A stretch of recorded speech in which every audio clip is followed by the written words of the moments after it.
for the 10th Annual George and Barbara Bush Distinguished Lecture. My name is James Herbert, and I'm the president of UNE, and I welcome you all here on this beautiful afternoon. I'm so glad that you could all join us as we gather for what is one of the annual highlights of each academic year at UNE. Today, we're absolutely honored to commemorate the 30th anniversary of President Bush's Education Summit by bringing to campus three distinguished guests. Harvard University Professor Roger B. Porter, who served as President Bush's Chief Domestic and Economic Policy Advisor, former Florida Governor Jeb Bush, and former President Bill Clinton. We're so pleased that our Governor, Janet Mills, is here today to join us for this very special event. We're also privileged to have our former Governor, John Baldacci, here to mark this historic occasion. I'm so happy to welcome you both to this beautiful campus.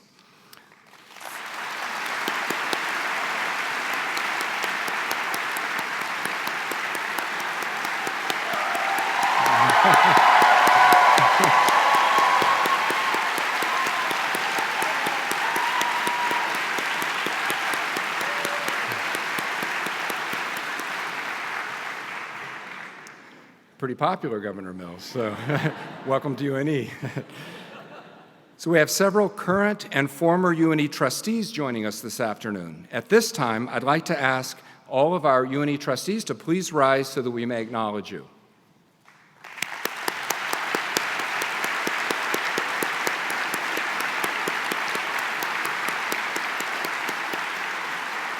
Thank you all very much for your leadership and service to UNE. As many of you know, this series is made possible through the generosity of Peter and Rosalind Whalen. Peter and Roz, would you please stand that we may acknowledge you as well?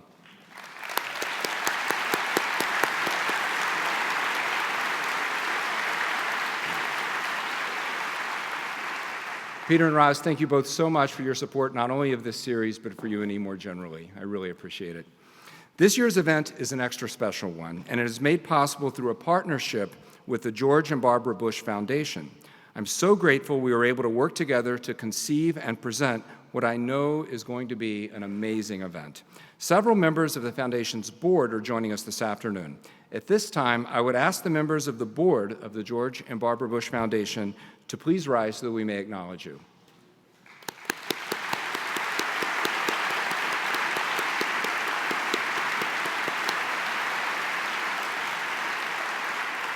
Thank you very much for partnering with us on this event.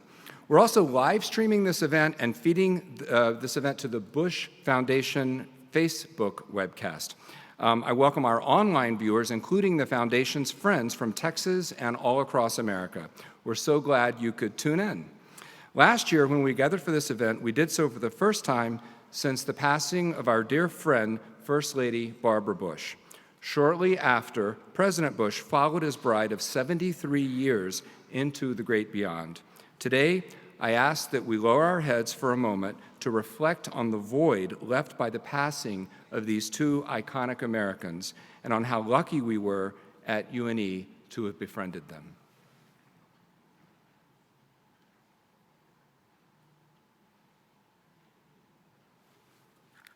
Thank you. Throughout the year, we honor President and Mrs. Bush's legacy at UNE's George and Barbara Bush Center, where the Bush exhibit chronicles their love affair with Maine, their presidential years, and the Bush connection to UNE. And on one special day each year, we gather to receive the wisdom shared by the insightful individuals who visit our George and Barbara Bush Distinguished Lecture.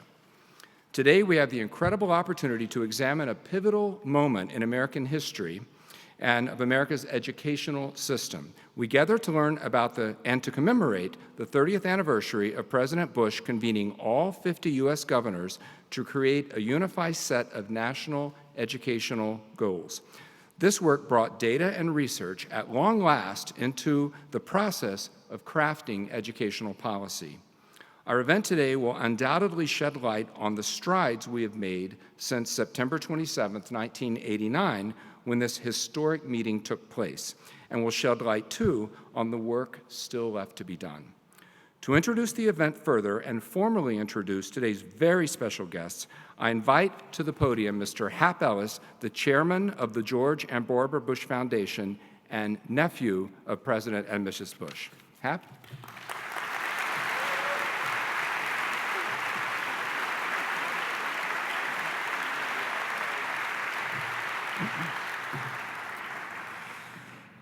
Thank you, President Herbert. A lovely, lovely moment of remembrance as well. So on behalf of the George and Barbara Bush Foundation, I want to thank you, President Herbert, and your team for helping us produce this very special and very important event. I also want to thank the Corrett Foundation for their generous support both of our foundation and this event. At the George and Barbara Bush Foundation, we believe the 4 years that George and Barbara Bush served in the White House were 4 years that changed our world for the better. President Bush worked to secure freedom's victory in the Cold War without a single shot being fired between the superpowers. He helped unify Germany within NATO and end the division of Europe. And he forged and led an unprecedented coalition to reverse Saddam Hussein's brutal invasion of Kuwait. But also during those 4 years in the White House and beyond, George and Barbara Bush also helped change our country for the better. Today, right here in this beautiful facility, we can see the impact of the Americans with Disabilities Act. The main air is always refreshing, particularly today, due in no small part to the Clean Air Act of 1990, which George Bush signed into law and which addressed in a very innovative way acid rain, which was killing our eastern lakes and rivers, and smog, which was choking our cities. Of course, no other issue affects our nation, our people, and our future more than education. And we are delighted to be co-hosting this important event with the University of New England as we not only look back at the groundbreaking and collaborative work of the 1989 Education Summit, but also in classic George Bush fashion, looking ahead to the challenges and opportunities that remain. Convening this particular event under the auspices of UNE's George and Barbara Bush Distinguished Lecture Series seems especially poignant, this being the first such lecture since we lost President Bush late last year, just 6 months after losing his beloved wife. The Bushes enjoy a very, very special relationship with this wonderful school, its leadership, and its students. I can't see out there, but I hope there are a lot of students here. Now it's my great pleasure to introduce our distinguished moderator for today's events, one of the masterminds behind the 1989 Education Summit. Professor Roger Porter today serves as the IBM Professor of Business and Government at Harvard University's Kennedy School. But back in 1989, he was serving President George Bush as his senior White House advisor for domestic and economic policy. We could not be more pleased to have Roger guiding our conversation today with our two distinguished speakers, and I am delighted to invite him to the stage at this time. Ladies and gentlemen, please welcome Professor Roger Porter.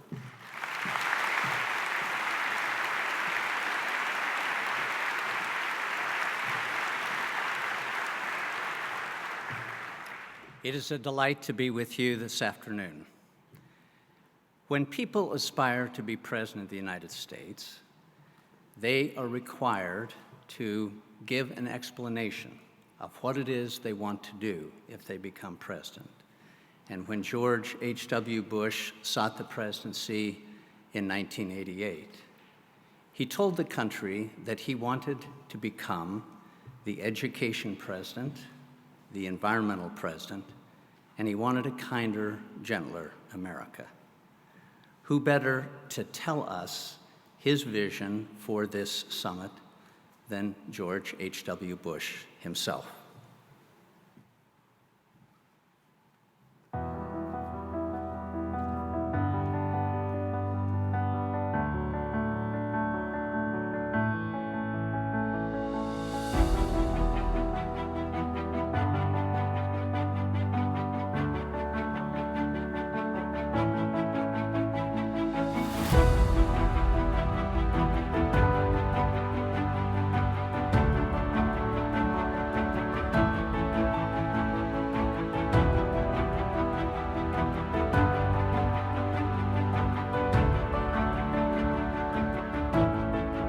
The spirit of this summit is, how can we get results?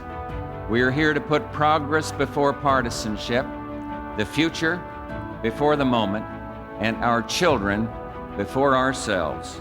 And now it is time to define goals. This is the time for action. And I value your advice and ideas as we continue to refine the federal role. But to those who say that money alone is the answer, I say that there is no one answer. If anything, hard experience teaches that we are simply not getting our money's worth in education. Our focus must no longer be on resources, it must be on results. And this is only the third time in our 200 years as a nation that a president has called a summit with the governors. And I've called you together because you bear the constitutional responsibility for education. And I didn't ask you to such an historic occasion merely to bemoan what is wrong. We are here to work and work together to once again make an American education the best in the world. Governors have emphasized to me the need for national performance goals and the importance of greater flexibility in the use of federal funds while accepting enhanced accountability for the results. And they've also stressed the high priority that helping prepare preschool children should have in federal spending, even in time of fiscal constraint. And finally, the governors have articulated eloquently the need to restructure our education system. A social compact begins today in Charlottesville, Virginia. A compact between parents, teachers, principals, superintendents, state legislators, governors, and the administration. Our compact is founded not on promises, but on challenges. Each one a radical departure from tradition. I hope that you will join me to define national goals in education for the first time. From this day forward, let us be an America of tougher standards, of higher goals, and a land of bigger dreams.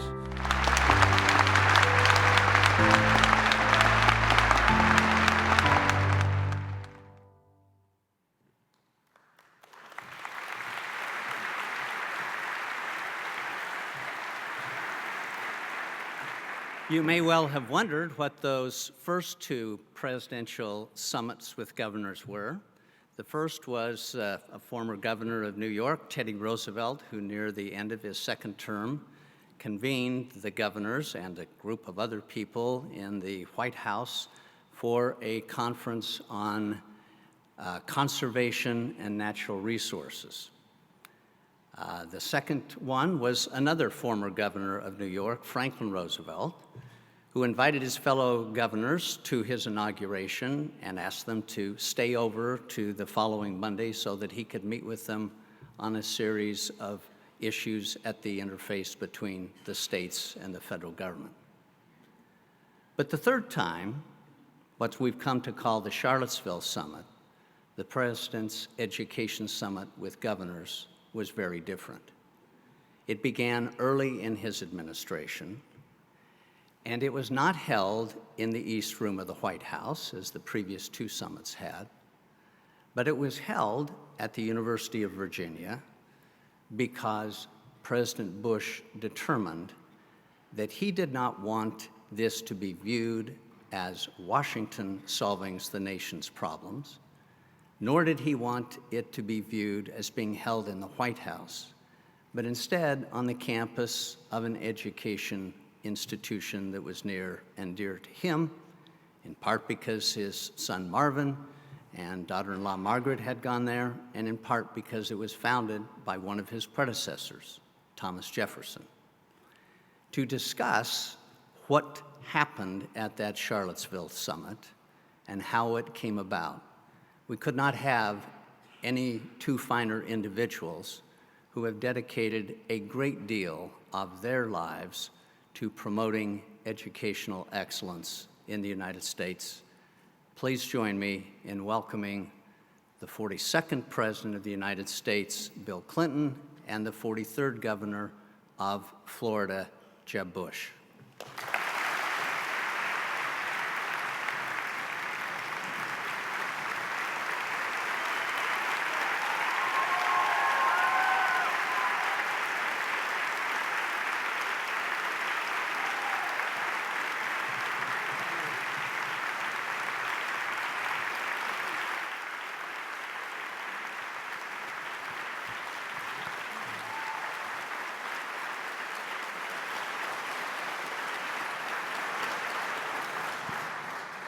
As I was mentioning, this summit was quite different. Every summit has its context. And in 1983, President Reagan had issued the nation's report card called A Nation at Risk, which suggested that we had dramatic improvements that needed to be made in our education system. A series of governors who chaired the National Governors Association, Lamar Alexander in 85-86, Governor Bill Clinton in 86-87, John Sununu, the governor of New Hampshire, and at that time, the White House Chief of Staff, who was a major force in encouraging this summit. Then Jerry Baliles of Virginia, and he was succeeded by Terry Branstad of Iowa when President Bush came into office. All of them were very eager to have governors involved in any discussions about education. And so President Bush determined that he, in fact, wanted this conference not to be his agenda, but a joint agenda. So Governor Branstad appointed a task force on education, co-chaired by Governor Clinton of Arkansas and Governor Carroll Campbell, a Republican from South Carolina. It's important to remember that the National Governors Association, since it was created in 1908, has been a very bipartisan organization and has maintained that bipartisanship for more than a century, which is, at least in my view, very impressive. So I'd like to begin by asking President Clinton to share with us his thinking and the thinking of his fellow governors as we went into the process of deciding how we were going to make the best use of this time together for 2 days in Charlottesville. Thank you. First of all, thank you for doing this. I'd like to thank the University of New England for hosting us, and Governor Mills, thank you for being here. Former Governor Baldacci, I think, is here. You set the stage well, but I think it's worth emphasizing that by the time this meeting was called at the UVA, an enormous number of percentage of the governors had been working seriously on education, at least since the issuance of the Nation at Risk report more than 6 years previous. In 1982, and they were disproportionately concentrated in the South because it was the poorest part of the country, trying to catch up, and we believe, beyond any doubt, that we'd never catch up and never close either the income or the racial gaps without doing much, much better and much more in education. So in '82, you had the big initiatives coming out of Florida and Mississippi. Then we passed our initiative in '83, and then Lamar Alexander in Tennessee did. Jim Hunt in North Carolina did a lot of work. Richard Riley in South Carolina did. And then you had a lot of interest outside the country, outside the South, and in Colorado, for example. Mm-hmm. Or one of our best education governors was Tom Kean of New Jersey. And by '87, he and I co-chaired a Carnegie Council group on middle school. First commission ever to recommend community service as a part of a curriculum of middle school education. Mm-hmm. So we were into this, but we were also frustrated because most of us who'd adopted standards and put in more money into education were having some success in recruiting and keeping better teachers who were doing a good job and developing principals and supporting schools with good cultures. But we were having a hard time figuring out how you take this unique system in America, which has local control, state constitutional responsibility for education, and funding from the state, federal, and local levels in a blinding array of different shapes, and turn it into something that would actually produce better results on a systematic basis. So we've done all this work, all this good stuff had happened. Our state went from being one of the lowest rated states in the country to the best performing state in the Mid-South. But we had the feeling that we were in this big global race and we weren't catching up really. That it was 2 steps forward, 1 step back, and nobody could figure out exactly how to put incentives to perform and improve in the system and accountability and make it all work. I think it's worth pointing out that even then it was obvious that nearly every challenge in American education had been met by somebody somewhere. That is, you couldn't name anything where you couldn't find a school district to performing at worldwide levels, high worldwide levels. But our ability to replicate excellence for a variety of reasons was stunted. So we needed a new boost. And that's why I was so excited when President Bush agreed to do this. And I know you and John Sununu had a lot to do with it, and the National Governors Association had a lot to do with it. Mike Cohen, who was our staff guy 30 years ago, he's here today too. One of the things you got to say, we get addicted to this stuff for life. At least we're not drive-by pretenders on there. But that's what people need to know. And there was remarkably little partisan difference. There were genuine differences in terms of how much money the federal government should give or how much states should regulate local districts or how teacher certification should be, and all the stuff we still were dealing with when you became governor. But there wasn't much partisan difference. And I think President Bush set the tone, and he just wanted to meet with the governors. And I gave an opening statement, and I said, I came here to praise the president. One guy, I got a message from a friend of mine in Congress saying, you know what you're doing? And I said, yeah, this is a big deal. I said, we need to grow up as a country and brag on people in the other party when we agree with what they're doing and still be able to disagree with them honestly without being, it's crazy. In other words, what do you say? We all act like three-dimensional people instead of two-dimensional cartoons. And I think there was a big appetite for it, but it sounds surprising now. It was normal then. Carol Campbell, for example, my partner, I got a great relationship with. Something happened. He had to go home that night. Terry Branstad, the then Republican governor of Iowa, now our ambassador to China,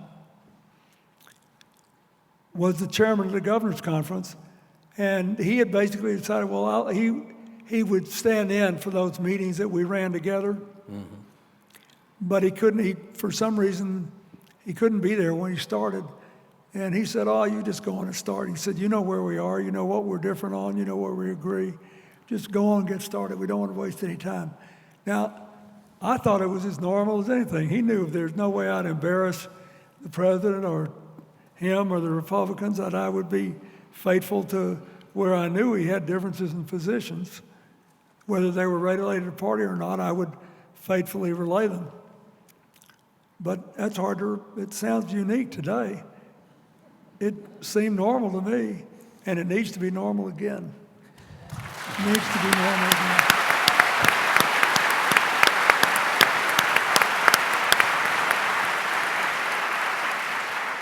President Clinton, you will recall that President Bush was very intent that this not be a conference where people simply gave speeches and listened to one another talk, but he wanted something concrete to emerge from it. And so we organized these panels which governors would sit around a table and discuss an issue. before we had the plenary session. And he was also determined, as you and Governor Campbell were, that we produce a joint statement at the end, that we not just have a summit and say, this was great, but there was something concrete coming out. Now, joint statements are wonderful, and this one was more than 4 single-spaced pages in length. But you can't issue a joint statement until everybody signs on to it. And we didn't want to have the president and a few of the governors sign on to it. We wanted to have the president and all of the governors sign on to it. So Carol Campbell, Governor Campbell, and then Governor Clinton had the responsibility of getting the Republicans and Democratic governors, respectively, to sign on to this joint statement. Would you like to share with us what happened as you tried to get this joint statement signed on by your fellow Democratic governors? Well, you And know, you can tell how long it took to write it, by the way. when did we go to sleep? We finished at 3:10 in the morning. Yeah. Okay. But President Clinton's just getting warmed up at that time. Yeah.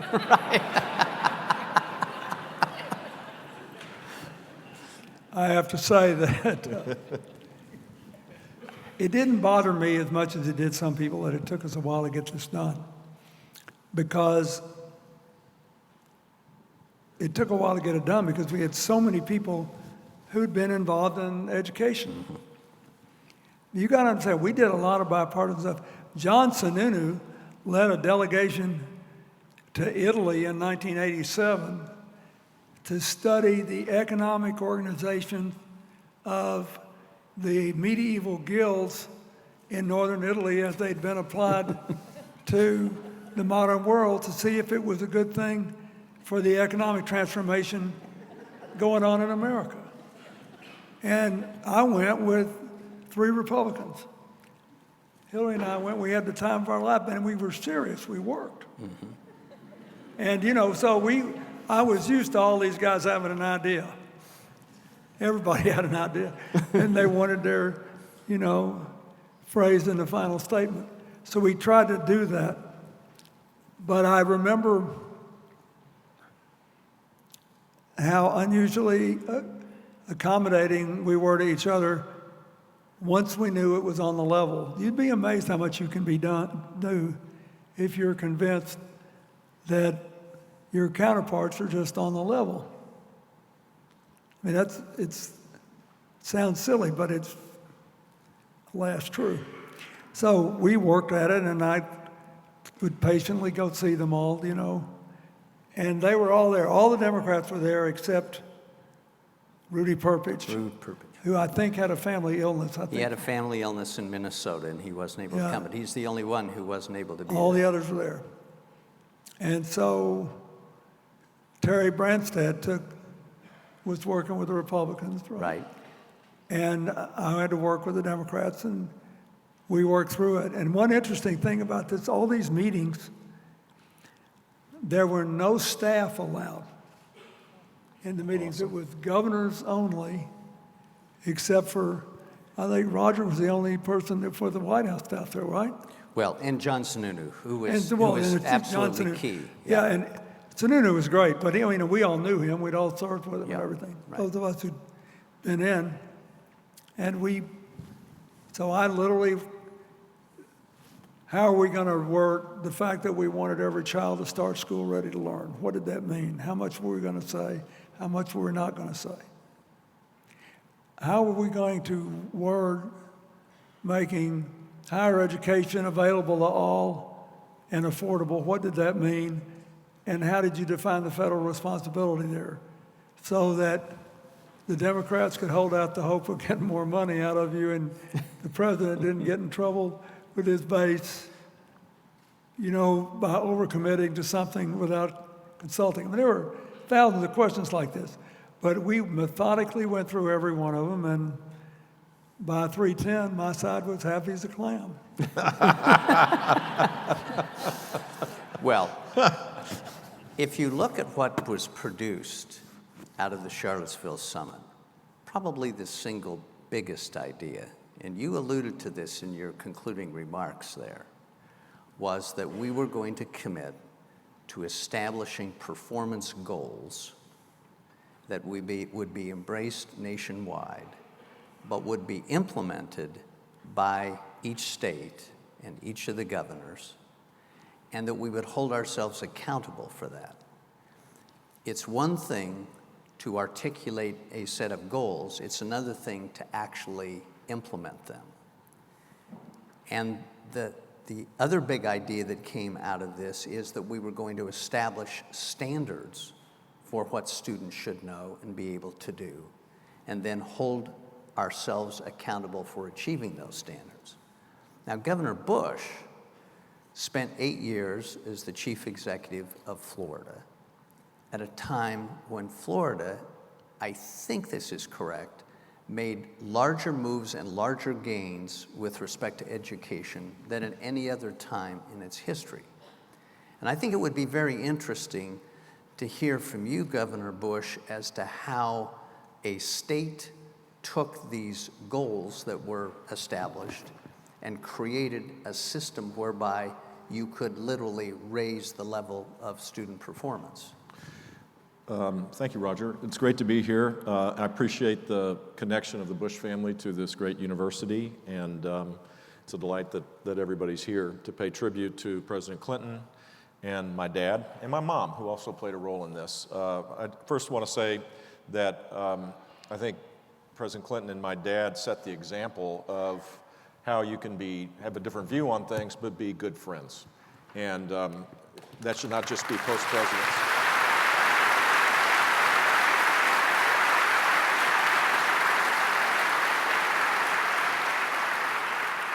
What I loved about the Charlottesville event was that it didn't prescribe how to do it, but it created national aspirations.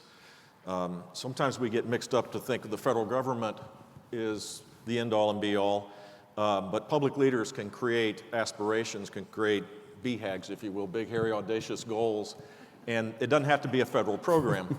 It can be something that is where millions of people buy into it, and I don't think there's anything more important than creating an aspiration that every child reaches their God-given ability, that they have the ability to dream big dreams, that they're capable of pursuing many options in their life, and that starts with pre-K to 12 education. And reforming the system was important. And in Florida, we took this idea of robust accountability and high expectations, high standards. We also implemented, along with it, parental choice in education that kind of created a pressure for the system to adapt to all of this. And we ended social promotion in third grade, which I think, to me, if you had to pick the one policy that really matters, is to assure that a third grader at the end of their time in third grade knows how to read, because in fourth grade you're reading to learn. And if you can't read by fourth grade, you can't do math or science or anything else. So we were all in on that subject. We created all sorts of support for this really robust accountability system. And all of that really was started by what happened in Charlottesville. I'd say in the 1990s, when you were president, that Jim Hunt and my brother, interestingly, probably had the strongest accountability measures, and we stole those and kind of put them on steroids.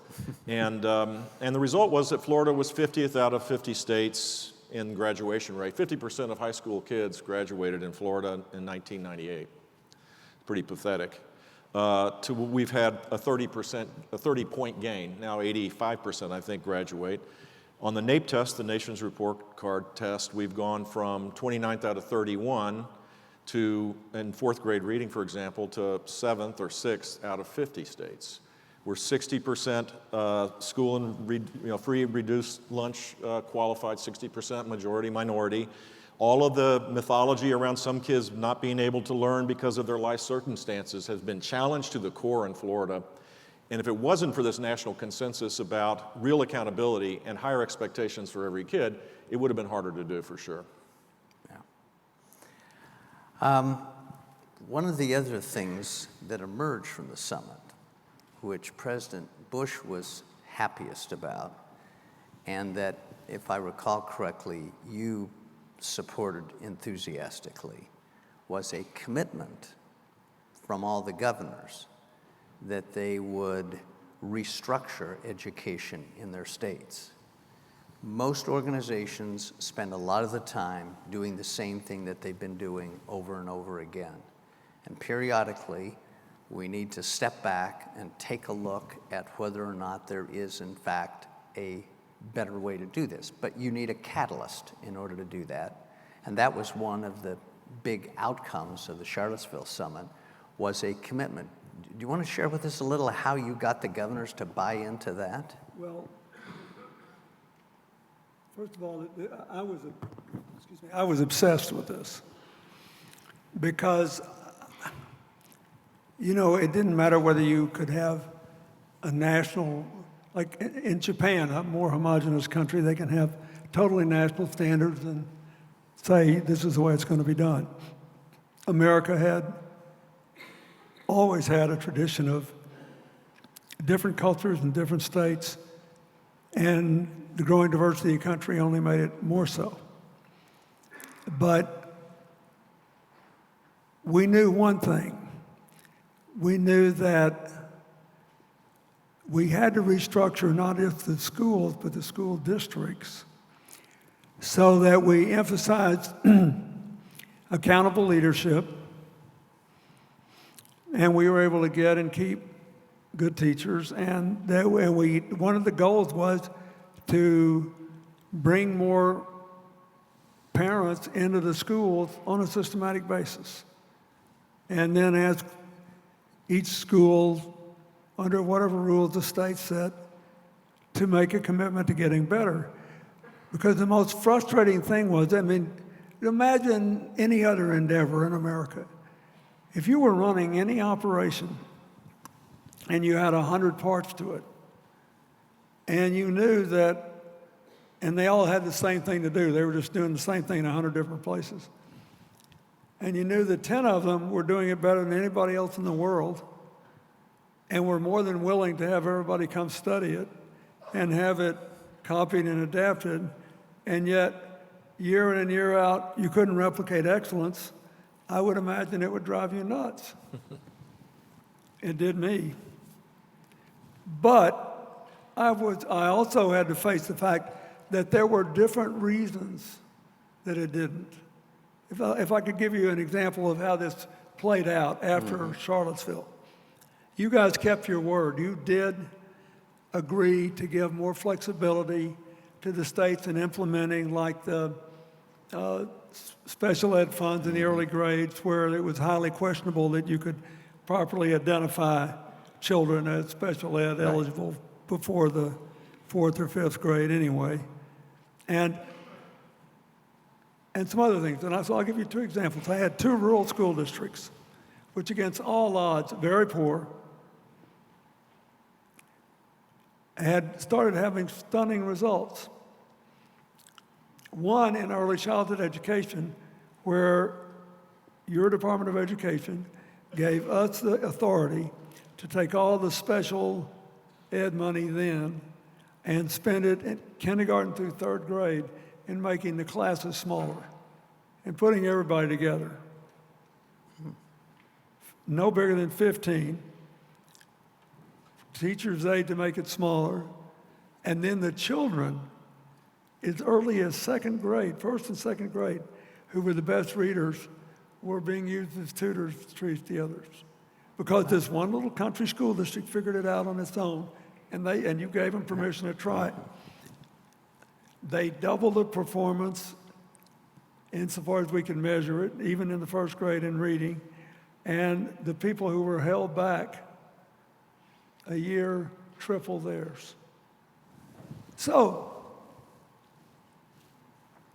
I excitedly, naively, sent a letter to all my school districts and said, look, we got a waiver from the federal government, and they did this in Ball Knob, Arkansas, and here are the results. Go see it, and we'll pay your way. Okay? Same thing happened in another very poor district with a huge dropout rate, with a brilliant, young, committed teacher who realized, to go back to what Jeb said, if you can't read in the third grade, you're not going to start to fail. If you can't read fairly well by the eighth grade, that's when the dropout rate really picks up because you're bored. Okay, so this guy got it. So he was a ninth grade teacher, and he started requiring every student, and he taught 4 classes or 5, to write an autobiographical essay every day. Even if they couldn't spell, even if they couldn't punctuate, he made them write something about their life, just a page long, and every night he took all those papers home. More than 100 every night, and graded them all, because he was determined to find a way to save these kids that were failing. The dropout rate was one of the highest in the state. It dropped literally to 0. All of his kids stayed all the way, because once they were able to write about something they cared about and someone was correcting it, it happened. I sent the letter out. The government gave us, we'll pay. Only 10% of my school districts took advantage of coming there. And I was apoplectic. But the point I'm trying to make is this Charlottesville meeting and what came out of it put us on a very long road we're still on, trying to figure out how much of what we need is a financial issue, how much of what we need is a cultural issue, how much of what we need is an accountability issue. But we know one thing. If Massachusetts, for example, which started later than most states, but on a totally bipartisan fashion, in districts not just full of people whose parents went to Harvard, but they got all the kids that's first language is not English, coming from everywhere. If they were a separate nation, they would have one of the 10 best school systems in the world. And it's because they started 25 years ago to emphasize the quality of teaching and the role of schools in creating cultures that would make people want to be teachers, want to stay, and get the parents involved.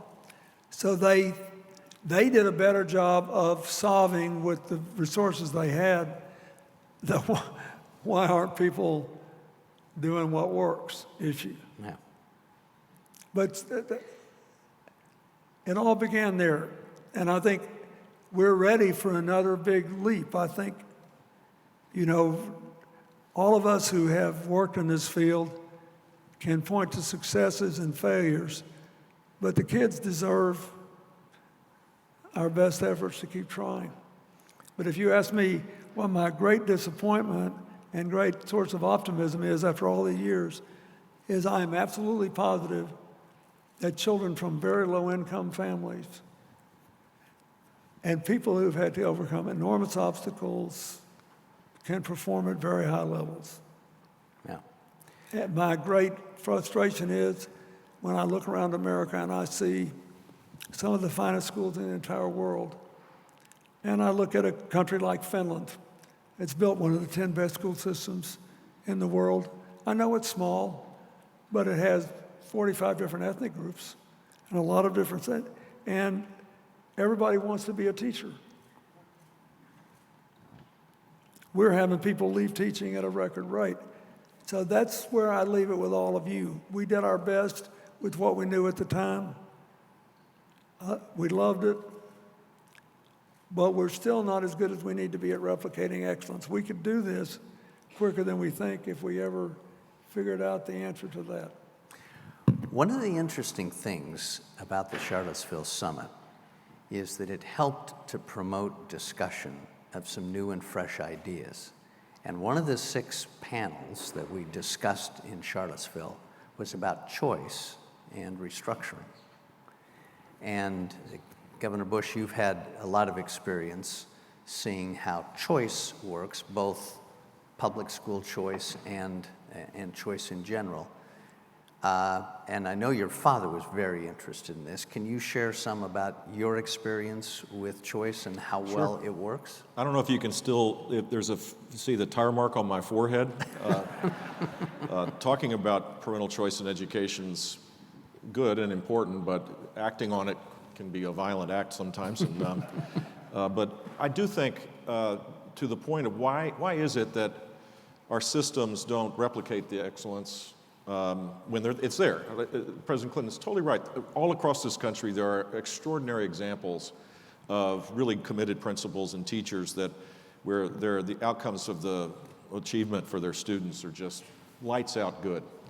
And I would argue that 13,000 plus government-run monopolies is not the best governance model to decide the fate of this incredibly diverse group of children that as a society, I think we have a moral and economic obligation to assure that they're college and/or career ready by the time they get to 12th grade. So giving more power to parents, making sure they are informed parents, that they have choices, but it's more than just, I mean, they need to know about what the choices are, is a catalyst for the kind of innovation that I think is going to be necessary going forward. So in Florida, we have universal pre-K. It's the largest voucher program in the country. I think there's like 150,000 four-year-olds that go to school, paid for by the state, totally non-means tested in that one. We have a corporate tax scholarship program that has 110,000 students going to private schools. We have 330,000 kids going to charter schools. We have the largest virtual school. 50% of all students are in a school that's been picked by their parent, not selected by the school district. And as I stated, and I'm prone to bragging about this stuff because I was born in Texas. But we've had lights out improvement, particularly among low-income kids. So I do think that robust accountability, real standards that are measurable, a consequence between failure and excellence, rewards for improvement, all those things matter. But the catalyst to accelerate that has to be alongside, all that stuff's great, but alongside of that, there should be more power for parents to make these choices. It's worked in Florida, and I think it's going to work across the country. And it's not you think about it, we probably have too many choices in our lives these days. And this is the one place where a child is assigned, as though that's kind of the American way. And I've always rejected that out of hand. And thankfully, we had rising student achievement, because had we not, those programs all would have died. Now, this is 20 years of this stuff, and there's huge support amongst low-income families that no one's going to take these things away anymore because it's worked. And now you have the empowerment of political empowerment of parents also saying, I want this. And we continue to add to the programs because of it. One other thing, we talked about kids with learning disabilities. The federal law requires an IEP, an individual education plan, under the Civil Rights Act, IDEA Civil Rights Act. In Florida, if you, as a parent, the fiercest parents, I think, are the ones that have children with learning disabilities. They're awesome. I mean, they're just passionate. They have to protect their children. And in Florida, they don't have to argue with the lawyer at the school district or the principal of the school. If their IEP is not being met, if they think it's not being met, they can take the state and local dollars, dollar for dollar, and go to any school of their choice, public or private. And I think the federal government ought to add to that. The 10% of the money that comes down for kids with learning disabilities, those parents, I think, are deserving to be in the front of the line. Wow. Great.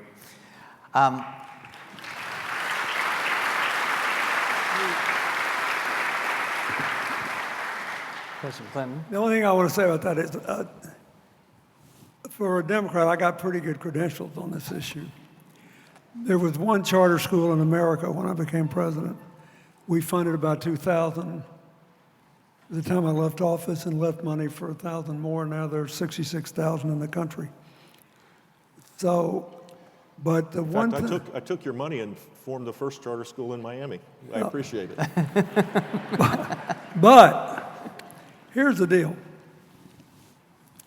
It's like everything else, once every institution tends to become institutionalized. So what we found is that when we set up the charter schools, the deal was supposed to be, you can keep this charter as long as you do as well or better as your public school option, and there's a demand for your service by the parents and students. But you are also supposed to, by us letting you alone and freeing you of a lot of rules and regulations that the school district might otherwise have, take the benefits of what you have learned in this school and share it with others. That's where the breakdown in the charter system has been that once you've been in business for a while, you acquire your own constituency, and so you get to keep your charter whether you're performing well or not. And according to a study, sweeping study done by the Gates Foundation, no more than 1% of the charter schools have actually tried to offer ongoing working partnerships with other public schools. And that, I think, is the real machine. The one exception was after the financial crash in 2008 was in Rhode Island, because Rhode Island was the third hardest hit state in the country, and everybody was going broke. And the educators got together and started working together, sharing their insights. And according to, all I know about this is what I saw in a television news report, but they were saying that they thought it really helped education in both the charter schools and the public schools, because they were actually working together. And then you could say, well, the way you've been doing it doesn't make any sense anymore, and 1,000 other things. So I would like to see more of that. At Charlottesville, one of the big issues that governors frequently brought up was the question of strings attached by the federal government with the monies coming in. We had talked before that there was not a lot of money available at the federal level. President Bush, to his credit, proposed another $500 million when he very first came in, which was hard to wring out of the Office of Management and Budget, trust me, but got that through. But in the discussions we had leading up to the summit, we made it very clear that we had deficits to share, but we didn't have surpluses to share. And therefore, the expectation that there was going to be a big outburst of more federal spending was simply unrealistic. And to your credit, and Governor Campbell's credit, we did not have one of the 6 discussion groups talking about federal spending. But we did have one talking about federal mandates and strings attached. And at the end of that, when we were discussing it with President Bush, he said, well, what are you going to do about that? And we said, well, we're going to go to the National Governors Association and have the governors tell us in detail, specifically, every string that they would like to see loosened. And we will promise to send back to them a report card as to whether or not we feel we can loosen that string or not. And we did. And the National Governors Association came up with over 400 specific examples of strings that they wanted loosened, okay? Wow. I wish I were making this up. I'm not. 400. So we went through, we got the Office of Management and Budget, and all the departments and agencies were on board, and we looked at every single one of them. And in about 1/3 of the cases, we could loosen the strings. And I think in every one but one, we did. But in the other 2/3 of the cases, the strings were mandated by law, and we were told by the departments and agencies, you cannot loosen this string because it is clear and specific in the underlying legislation that it has to be this way. So we then went back to you and your colleagues in the NGA and said, will you go with us to Congress to try to get these relaxed? You'd have the administration and the nation's governors, which we did. Unfortunately, do you want to share, President Clinton, what happened when we went to the Congress to do that? Well, some of them didn't like it very much. But I have to say, look, again, this is maybe a partisan perspective, and I don't mean it to be. But I'll tell you what the members of Congress worry about. They think, okay, I can't run anything, but I'm not in charge of operating anything. So as a member of Congress, I can't guarantee that a school will be well run or anything. And I recognize that I maybe need to get out of the way and not cause any problems. But I can make sure that if this money is supposed to be spent on poor kids, it's not going to be taken and spent on something else. And there's something to be said for that. Because I remember when we did the welfare reform bill in 1994, and I'd already given more than 40 states waivers to do welfare, but it's the same principle. To move poor people from welfare to work, we had an all-time high in child care, all-time high in transportation, support, everything else. Nevertheless, somehow or another, by the time I'd been out of office about 8 years or 10 years, 8 states had managed to do away with any cash welfare benefit. But they were still getting the money that they got when welfare rolls were at an all-time high. People say, well, the Congress didn't, and my side blames the Republicans, but the truth is, I agreed to this, that we would cap the welfare grant to the state at where it was in February of '94 because it was the all-time high in welfare rolls. And by the time I left office, welfare rolls had dropped 60%. But if you're not careful how you work those things, very clever governors will take the money away from poor people and spend it on something else. And that happened.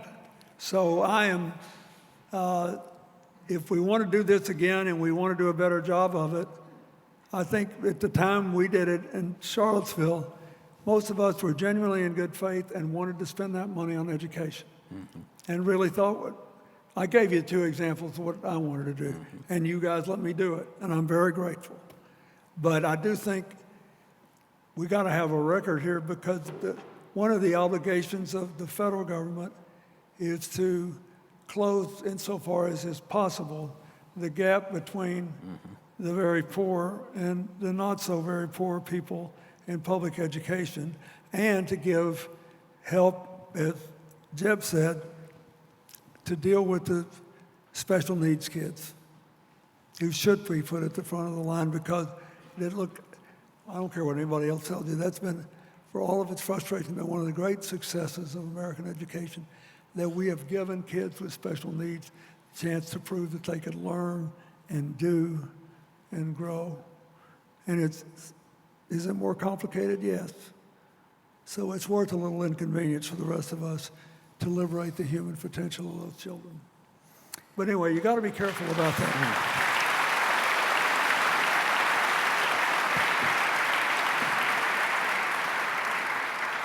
At the Charlottesville Summit, we agreed, as part of the joint statement, to establish a set of national education goals.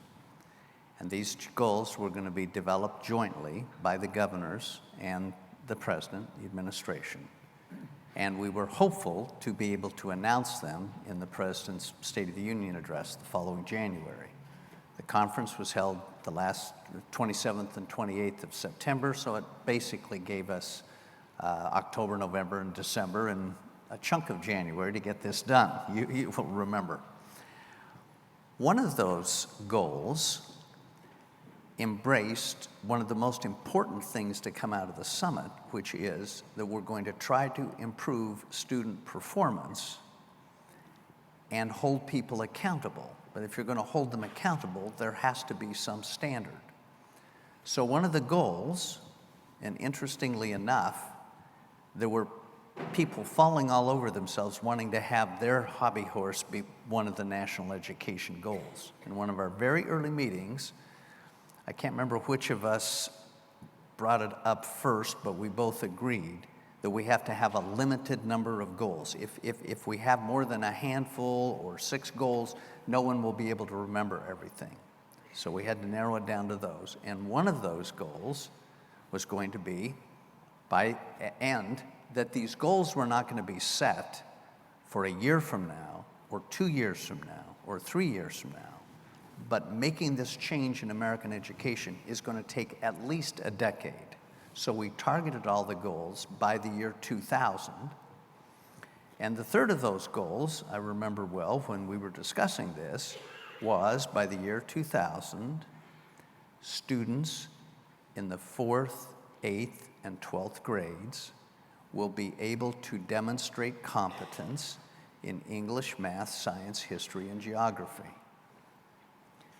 Now, the impetus for that goal was something that you had done in Arkansas with students in the 8th grade. And I think it would be very interesting for you to share with people how what you instituted as governor transformed Arkansas.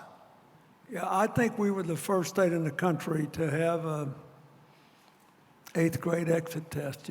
You had to pass an exam in the 8th grade to go into high school. But I looked at all these figures, not just for Arkansas, but for the whole country, and that's where the dropout rate spiked. And so I thought, better to hold these kids back and do summer school or whatever than to just keep shoveling them into high school. If they couldn't read appropriately, couldn't learn appropriately, they were probably going to drop out anyway, and they were not going to get the benefits of an education. And that's one thing we did, I think, really worked. It worked. People really worked to. I didn't favor tests every year, but I thought, for the reasons Jeb said, the 4th grade was important, 8th grade was important. Obviously, the 12th grade important. What we did in Arkansas was New York made this whole thing famous with the Regents exam. I mean, decades and decades and decades ago. Yeah. And we decided that it would be far better to give the tests in the 11th grade and not close the barn door when the cow was already out. And that way we could require kids to do remediation in the summer and get ready and hopefully graduate from high school on time. And it boosted our on-time but prepared high school graduation rate to do it. But that was a big deal. But the 8th grade thing I thought was really important. I had learned a lot a couple years early, as I said, when Tom Kane and I did this middle school thing. And I'd forgotten, and here I am 73 now, so it was 60 years ago. I'd forgotten just how miserable I was when I was 13 years old. Really. You know how confused I was about things? I think it's called puberty, Mr. President. Yeah, there was that too. But I mean, I had a tough time. And a lot of kids do. And so there's lots of stuff going on, as Jeb said, including biological things. But I think that trying to get that right was one of the more important things we did. We tried to get that right. And I think that whatever else did or didn't happen, I think basically most places it's considerably better than it would have been otherwise. I still think we're having too much trouble recruiting and keeping good teachers, and we need to pay them more. And if we have to make other adjustments in what we're doing and other things, we should pay them more. But I think that we can't, any of us, be in denial about these things. Now, I spent quite a bit of time later in the Massachusetts schools just because I was so impressed by, as a system, how well they were doing. And I really do think everyone I've ever been in, that they clearly had, high state standards and all that, but they also had an individual cultures in these schools where the teachers really felt a lot of ownership, respected the leaders, and the parents felt at home. And I do think somehow we've got to get going on that again, where everybody believes they're not beat down, they're not threatened, they just feel like, we're going to make something good happen today. Because if the schools have to have a culture of commitment to excellence, you just do. And Jeb was right. If you don't want an antitrust model doesn't necessarily work, but if you have a monopoly on customers and revenues, it reduces the incentives to overcome not having the product as good as it should be. You can say that, but there are other things too. But anyway, that's what we tried to address all that. I think this goals thing, I'd love to see them do it again. Absolutely. Yeah. I mean, I think it's every 30 years we ought to do it again. We didn't know the first thing about artificial intelligence. Do you think President 30 Trump years could ago. stay for a meeting for 2 days?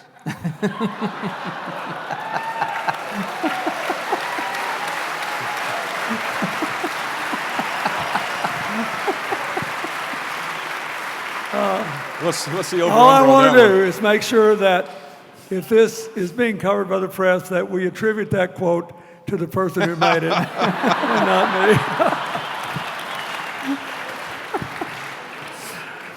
I think we're on the same list with him, so Yeah, and I think we're on the It's all same good. wavelength on that. But anyway, Well, there's someone else that we should not forget. In a very famous letter that Abigail Adams wrote to her husband, John, when he was at the Constitutional Convention, she included that wonderful phrase, "Remember, don't forget the ladies."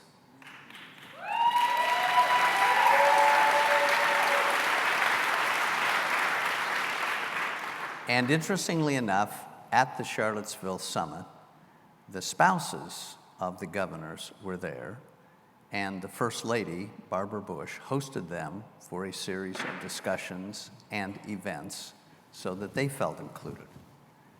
Indeed, it is the George and Barbara Bush Foundation, because this was such a wonderful couple who were deeply committed to education. And it seems to me that there is no one better than Barbara Bush to share some of her ideas with us on education. I hope it's a film. As you set off from Wellesley, Now I you've hope made that me many nervous. of you will consider making 3 very special choices. The first is to believe in something larger than yourself, to get involved in some of the big ideas of our time. I chose literacy because I honestly believe that if more people could read, write, and comprehend, we would be that much closer to solving so many of the problems that plague our nation and our society. Whether you're talking about education, career, or service, you're talking about life. And life really must have joy. It's supposed to be fun. At the end of your life, you will never regret not having passed one more test, winning one more verdict, or not closing one more deal. You will regret time not spent with a husband, a child, a friend, or a parent. Thank you, God bless you, and may your future be worthy of your dreams.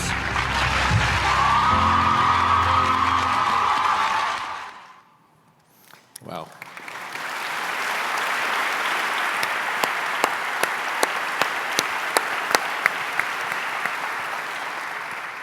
Governor Bush, you know your father and mother better than anyone else in this audience. Dorothy's here. By far, except for Doro, that's right. Great, glad to have you with us, Doro. And perhaps you could share with us what you think caused them both to be as genuinely interested in education as they were. Because these are individuals who didn't, this was not a fleeting thing. This was a lifelong passion. And maybe you could help share with us where that came from. I think it's mom-driven. My dad was, he had a lot of interests.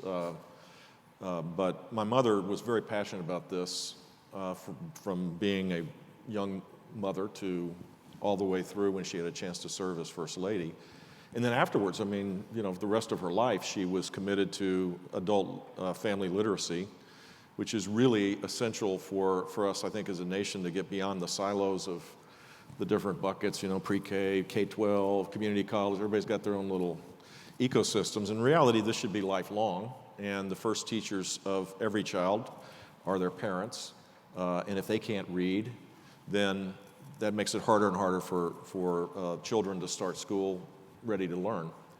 And she just believed that to her core and acted on it and drew a whole bunch of people to this cause. To this day, my sister Daro is the chairman of the Barbara Bush Family Literacy Foundation, and it is, I think, without a doubt, the most important organization of its kind that is working nationally to do great things, including an X Prize for adult family literacy, which I think is a very cool idea. When you think of all the people that have come, newly arrived to our country over the last generation, many of them came with literacy skills in their own native tongue, not that good, and they certainly were behind in English.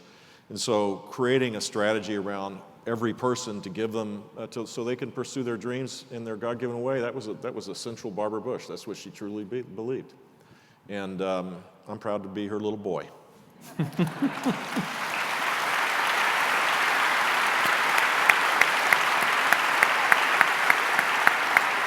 I'll say one other thing about President Clinton and I have something in common. We were on Mom's bad list occasionally. I think I was on it a little more than you were, but you were on it, trust me.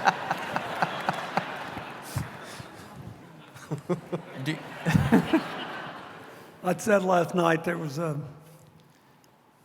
Points of Light dinner at the United States ship Intrepid, which is in New York on the river, the Hudson River, and we had a dinner for the Points of Light Foundation. And I said, the interesting thing about Barbara Bush is she could look at you and she'd say, I got your number. But I like you anyway. And you'd be this huge sigh of relief. Now, I think, I remember those nights, actually. And I remember when Barbara would get all the spouses together. And we had dinner with them one night. I told the story last night. We had dinner with them one night, at the first night at the Education Summit. And Hillary and President Bush and Barbara Bush were talking about the impact of child health on child learning. And Hillary just mentioned in passing that she was really worried about the fact that America's infant mortality rate then was still only about 18th in the world. It's too high. And your dad said, that can't be. Our healthcare system's too good. She said, yeah, it is. You want me to get you the information? She said, I spent a year at the Yale Child Study Center. This is what I do. And he said, no. He said, I'm the president. I can get good enough information. It was funny. And he said, I'll do it. So I'm just sitting there like watching a tennis match, And Barbara was saying, well, since it doesn't cost that much to read, let's get back to reading. So anyway, it was very funny. But at the next night, when we all switched tables and everything, your dad came up to me with a note that he had written to Hillary saying, thank you for telling me that you were right, and I'm going to see what I can do about it. Now, why am I telling you this? Because that's the way we ought to treat each other. I mean, there's no Republican or Democratic way for a baby to die or live. And there is no Republican or Democratic way to teach an immigrant to read English, or to make sure a child who has minor learning disabilities overcomes them in time to catch up at reading levels. We need to remember that most of what really matters to us in life requires us to reaffirm our common humanity. And both of them did that. And I think that what Barbara was saying in the speech about literacy, that was her all day, every day. Yeah, definitely. I thought it was great. Well, thank you.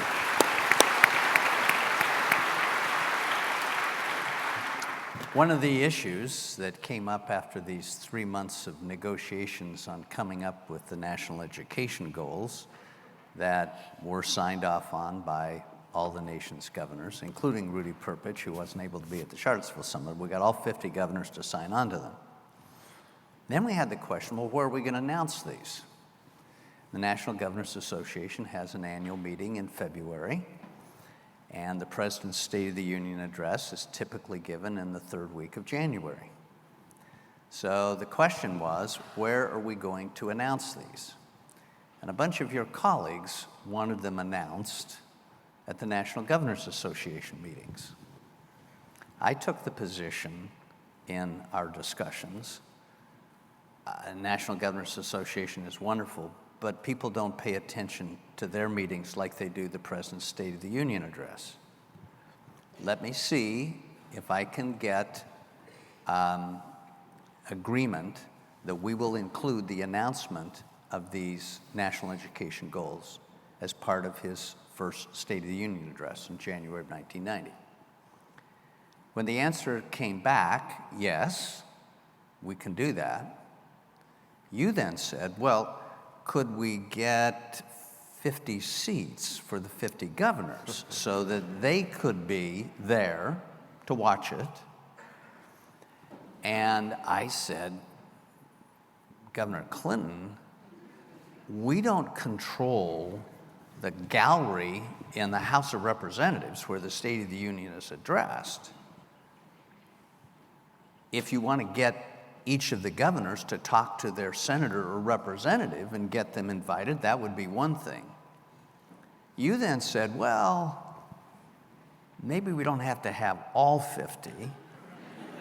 And the First Lady's box has about 30 seats in it, and normally it's cabinet spouses who sit up there. So I said, well, let me see if I can get 4 seats.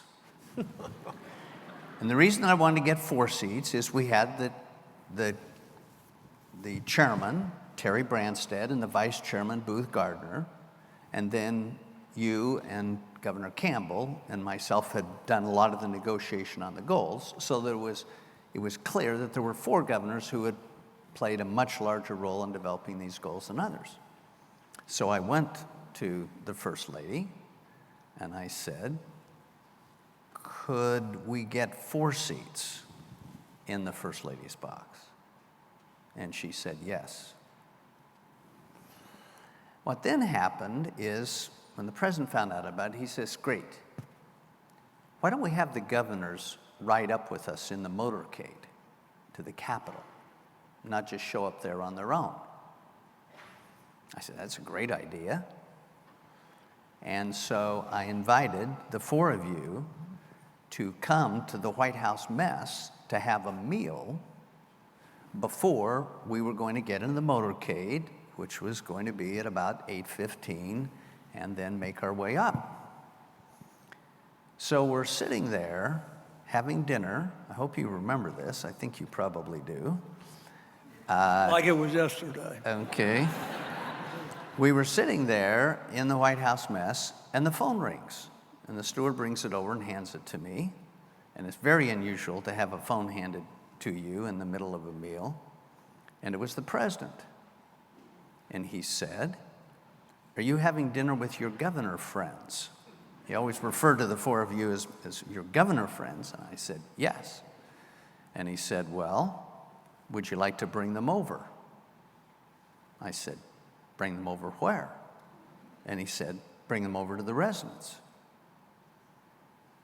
And I said, well, of course. When would you like us there? And he said, well, as soon as you could get here.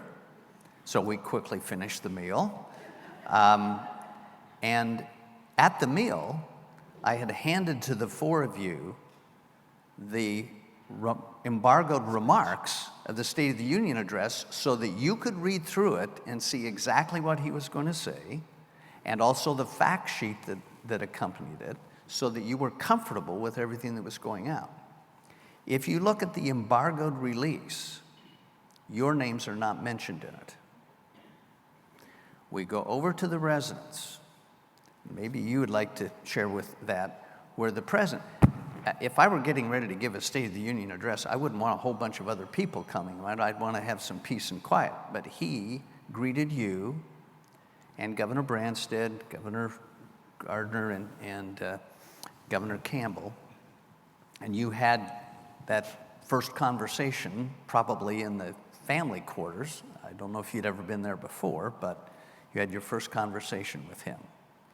And I remember how gracious he was in thanking the four of you for all the work that you had invested in developing these national education goals. Oh, I remember that like it was yesterday. Yeah, and I remember sitting there at the State of the Union address and thinking, you know, this might really amount to something.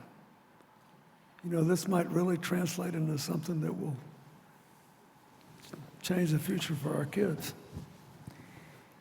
In his delivered State of the Union address, he paused, looked up into the First Lady's box, and called each of you by name and thanked you before the nation for all the work that you had invested in bringing about these national education goals. The big lesson that I learned from that is if you're not concerned about who gets the credit, if you're willing to work with others and share with them what you're doing, that the likelihood is that you're going to find a lot of common ground between yourself and them, and things are going to go a lot better. And I do not know of anyone that I've ever had the privilege of working with who did that better than George Herbert Walker Bush.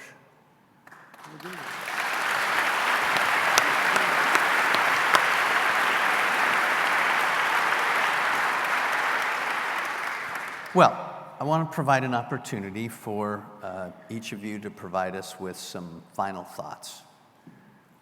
What came out of the Charlottesville Summit? Are we on the right path?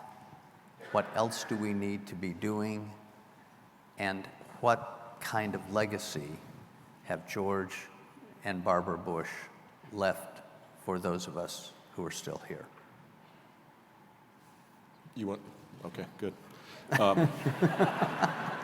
I would say the legacy of Charlottesville is the important one, apart from the lofty aspirations for the country to make this a national priority, was that you had every governor minus one and the president, very diverse group of people, different parties, coming together in a totally bipartisan or nonpartisan way to say, this is important to do. And my hope and prayer is, and our country does well when we do that. When we agree, we don't fight. We can fight about things we don't agree on, but the people that disagree shouldn't be considered your enemy. Today in America, we're in these tribal kind of camps where consensus can't be built, where people view someone that disagrees with them as the enemy rather than someone that might just be wrong or someone having a different view. And Charlottesville proves that you can go a different path. And our country desperately needs that right now. We desperately need to at least focus on the things we agree on.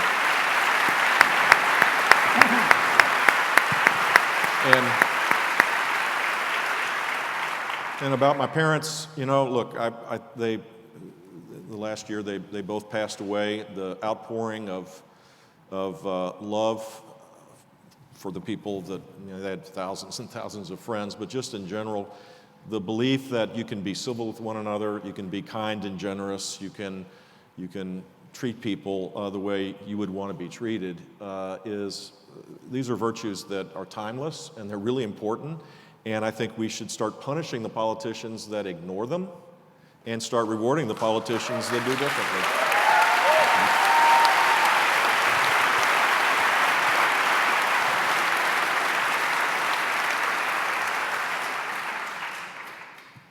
I think Charlottesville showed that, first, that the political system and the people operating within it can respond to a great national challenge in an almost completely positive way and can highlight their differences in a non-attacking way that enables us to have honest debate. Yes, I think it's actually stimulating to get into a constructive argument with someone you disagree with. And if you just don't call them a name right off the bat, or assume, they've got Lucifer locked up in the closet like a crazy, you'll be amazed what happens. So this was the first time the nation's governors and the president ever asked for national education goals. And we were able to do it without everybody getting all allergic about it. The national government trying to take over education, or is the state government trying to take over the school district? Everybody knew we were living in a nation, and the nation state still mattered, and somehow we were more conscious of it by the late 80s because of the globalization of the economy, and we knew we were in a competitive race for the future. So you could live in Arkansas or Alaska, but you knew in a way that we rarely feel except at war, that we were in a nation, and how we stacked up and would relate to this whole new world depended in no small measure on whether we provided the ability for our youngest children. And that was one of the biggest things about this, by the way. This is the first education deal like this where we really said, we got to get kids ready for school. It's got to be something at kindergarten, even before. And we also recognize, as you said, Governor, that lifelong learning was important.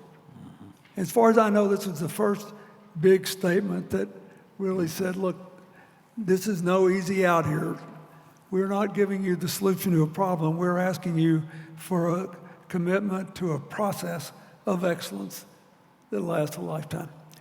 So that, to me, is the big takeaway. It's the first time we had national goals, first time the governor said the educators were right, we do have to restructure the school system, but that may include some giving on their part too and improvement. And then you had all these politicians who many like to talk more than they like to do.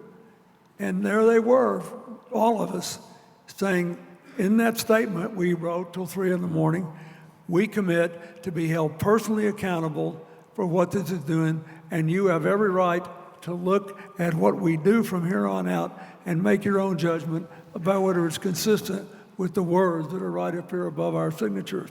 That was unheard of at the time.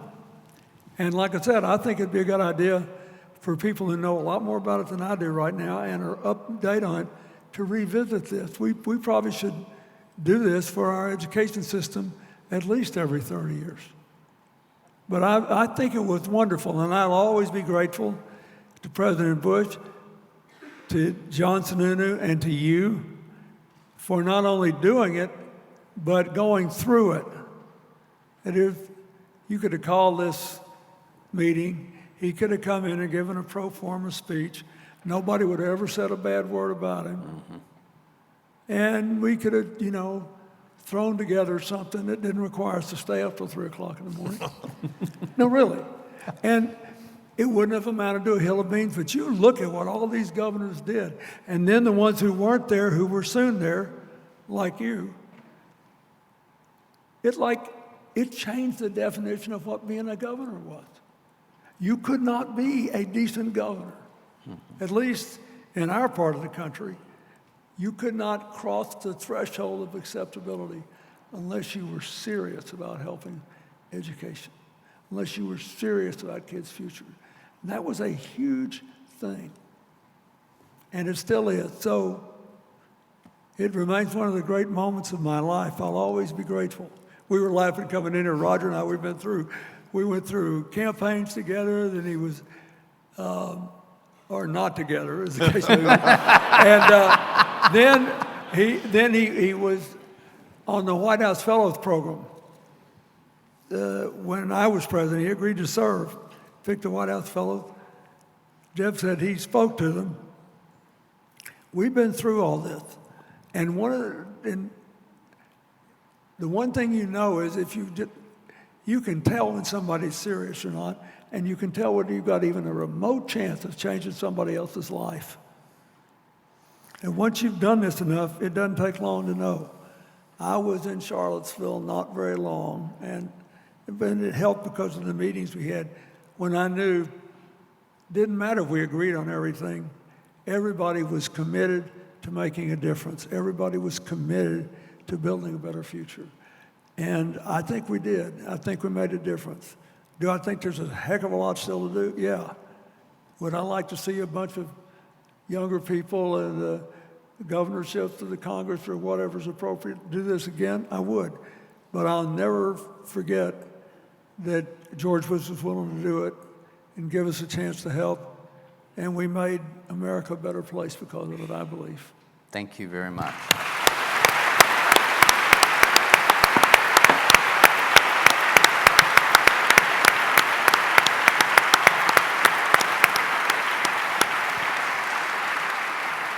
This clearly was a summit worth celebrating. Please join me in thanking President Clinton and Governor Bush for sharing their ideas and insights with us tonight.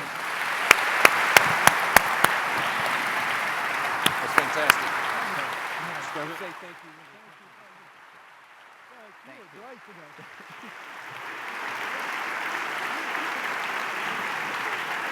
So, President Clinton and Governor Bush and Professor Porter, thank you all so much on behalf of the entire UNE community for the very inspiring conversation. Really appreciate it. And on behalf of the university, I have a small token for each of you. These are, by the way, these are socks, okay? We all need socks. These are socks they're UNE branded socks, but they were designed by your father, George Herbert Walker Bush. And they actually, it's a true story. And if you look inside the socks, they have his initials inscribed because he actually designed these socks. And we so much appreciate you being here. And thank you all for coming. And please have a wonderful evening.